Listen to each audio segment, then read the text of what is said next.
During a rainstorm on the morning of October 22nd, 1968, in the Atlantic Ocean, the United States completed one of its most remarkably successful tests yet of man and machine in space. But this was only the ending.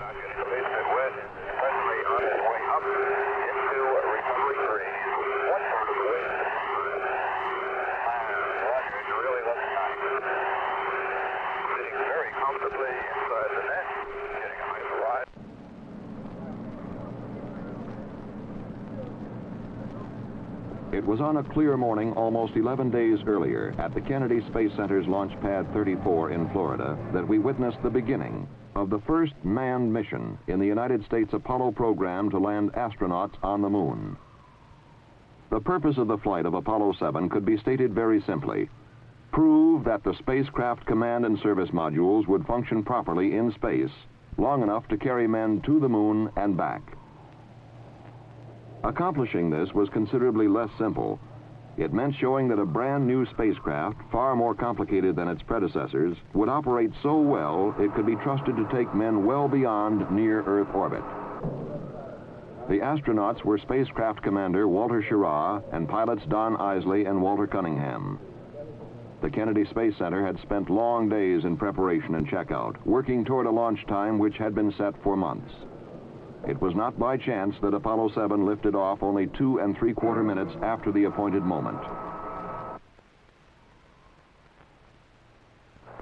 5, 4, ignition, GRR.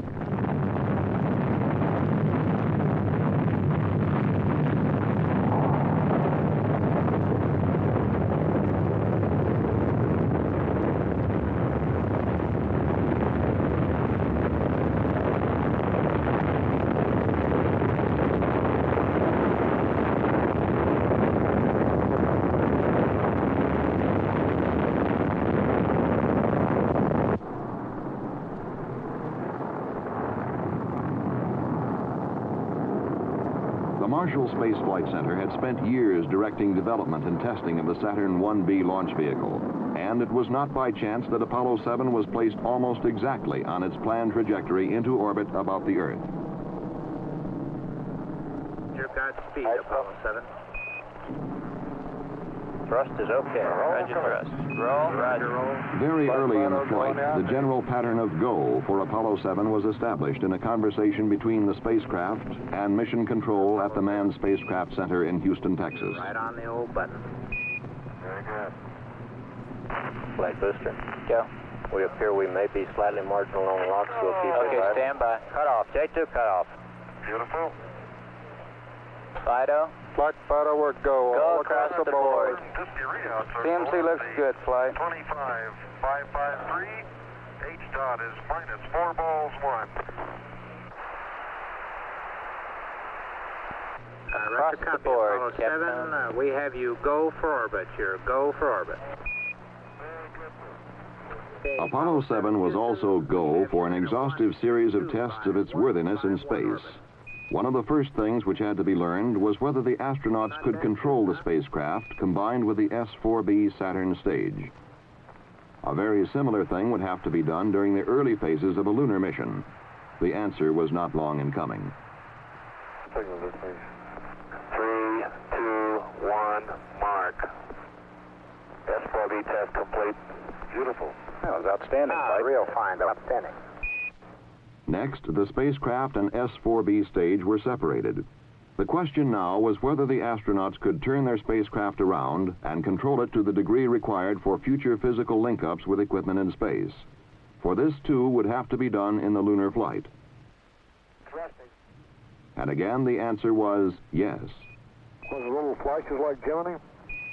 Something that will not be seen in the lunar flight or in any other forthcoming Apollo mission were the panels at the top of the S-4B stage.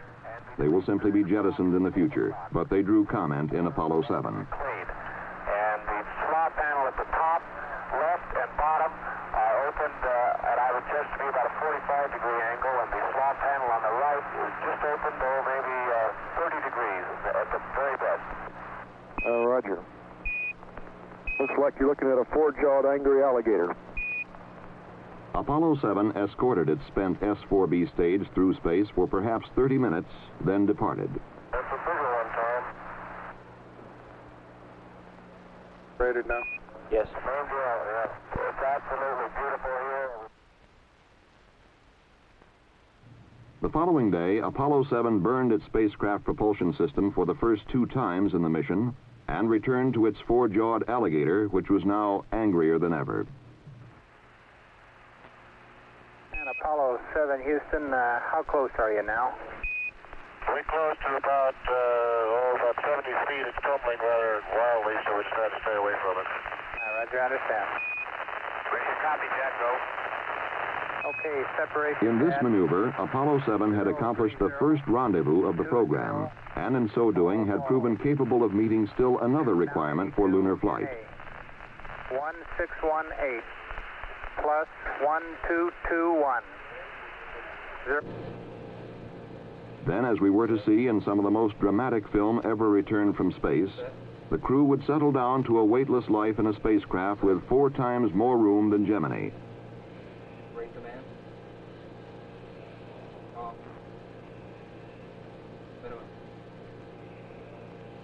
Low. Off. AC. There would be a host of other tests under a host of other conditions. The equipment and systems required to sustain men's lives, to guide and control and propel the spaceship, to provide electric power, to communicate with those on Earth, would time and again prove their mettle. The propulsion system, for example, was burned 8 times, and it behaved perfectly every time. Off, down, and guard.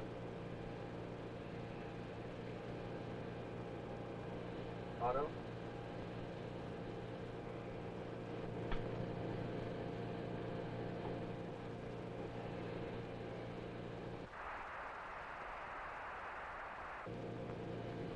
The crew worked with a telescope and a sextant, taking landmark and star sightings for navigation, as will be required for lunar flight.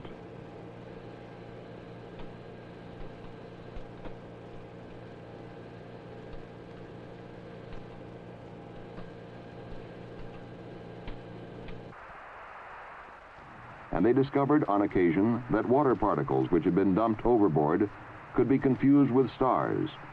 Care will have to be taken to avoid this confusion on future flights.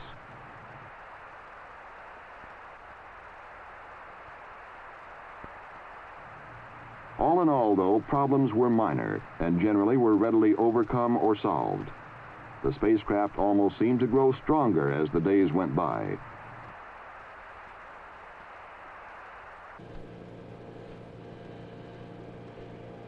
But Apollo 7 was as much a test of man as of machine, and human errors were not taken lightly. Apollo 7, Houston, we acknowledge the error on the ground here. Okay, I'd like to have the ground get to work and look at the sleep rest cycles. The error had led to an interruption of a sleep period for the astronauts, who were understandably irritated after days of hard work. It was imperative that this situation be remedied. Apparently you can move up burn 3. How about giving us a chance to get some sleep? Apollo 7, Houston, understand. There were also those problems to which man is susceptible but cannot control, like the common cold. Oh, very good. I got a couple small items for you. Wally took a couple ounces of Actifed. Walt took 1 Actifed only. He feels fine. He just got a little stuffy headphones. And I put some nose grease in mine because my nostrils are a little dry. Besides, it smells good.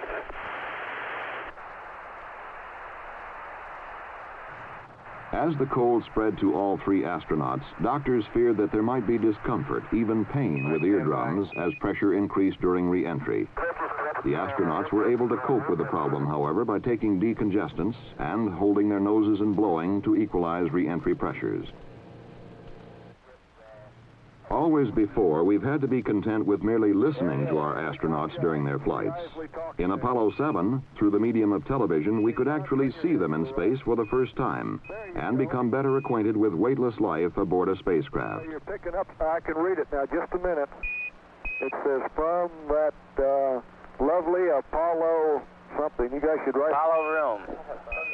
High atop everything. Something. High atop everything. Looks good. I can see Wally Hamlet now. And Don has a smile on his face, and there's Walt. Down the Gulf Coast. Okay, what's the next one? A little closer, Wally. Says keep those cards coming. Cards and letters coming in. Coming in, folks. It's loud and clear. Roger. Good morning to everyone in television land. You're looking at the right-hand portion of the main display console. In the upper left-hand portion of your view, you would see the instruments that has to do with the cryogenics that are used to power the fuel cells and provide breathing oxygen to the spacecraft. Yeah, that's 310. As the flight of Apollo 7 proceeded day by day, confidence in men and equipment grew. The astronauts became accustomed to their home high atop everything. They had a chance to evaluate it as a place to live and work in space. Set. Set. Is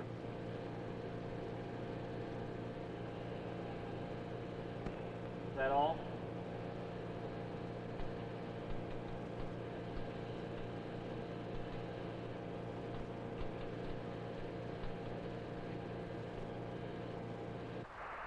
There was a chance to photograph Hurricane Gladys, which raked across Florida and headed out into the Atlantic. There was a chance to photograph areas of the Earth not previously pictured from space. For example, the coast of Chile and the Andes mountain range.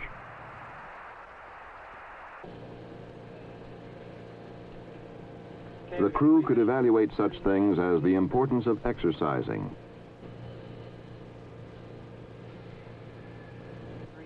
the quality of sleeping arrangements, the palatability of food, seemingly small items, but things of essential importance in a lunar mission. They even recorded the preparation of a drink for a meal.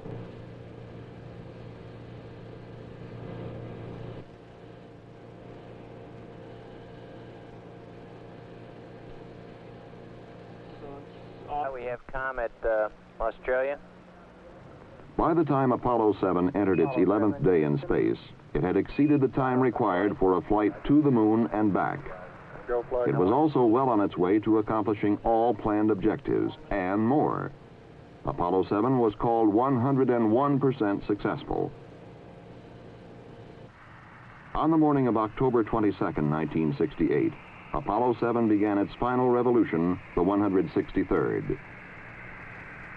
At approximately 259 hours and 39 minutes after liftoff, the spacecraft propulsion system was burned for the final time, and Apollo 7 headed home to Earth.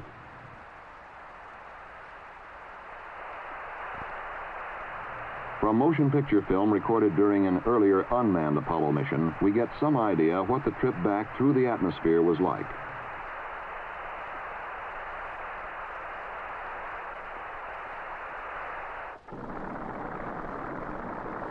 In less than an hour after touchdown in the Atlantic Ocean, the flight crew emerged from helicopters which had brought them to the recovery ship, the carrier USS Essex.